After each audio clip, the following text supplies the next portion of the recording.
earlier this morning, a little after 9 a.m., a man who had been fired from his job about a year or so began shooting near the Empire State Building, but out on the street. He killed one person, and at least 9 other people were shot, and some may have been shot accidentally by police officers who responded immediately, and while confronting the suspect and fatally shooting him, unfortunately, there may have been other victims as well. All of those are not seriously wounded, and there's no expectation that any of them will do anything other than recover quickly.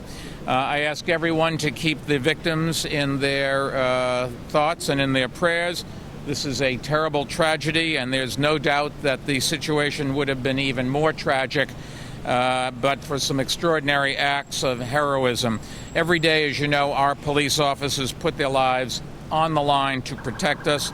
They did so again today, responding immediately, and they were joined by a number of civilians whose bravery and assistance probably also saved lives.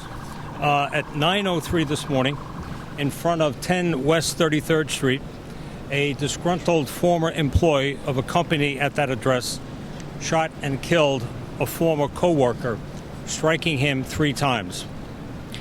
The subject, Jeffrey Johnson, age 53, then fled eastbound on West 33rd Street to 5th Avenue when he walked northbound along the curb line with a .45 caliber handgun secreted in a black bag that he had under his arm. A construction worker who had followed Johnson from West 33rd Street alerted 2 uniformed police officers who were on post in front of the Empire State Building's 5th Avenue entrance as part of our counterterrorism coverage. As the 2 officers approached Johnson, he pulled his .45 caliber semi-automatic pistol from his bag and fired on the officers, who returned fire, killing him. An additional 9 individuals were either wounded or grazed during the exchange, 6 of whom were removed to Bellevue Hospital and 3 to New York Presbyterian Cornell Medical Center. All are not likely to die.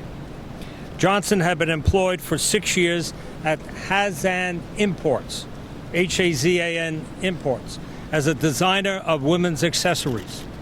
During a downsizing at the company about a year ago, Johnson was laid off. In a dispute with one of the former employees of Hazan in front of the building, Johnson produced the pistol and fired at close range, striking his 41-year-old victim in the head.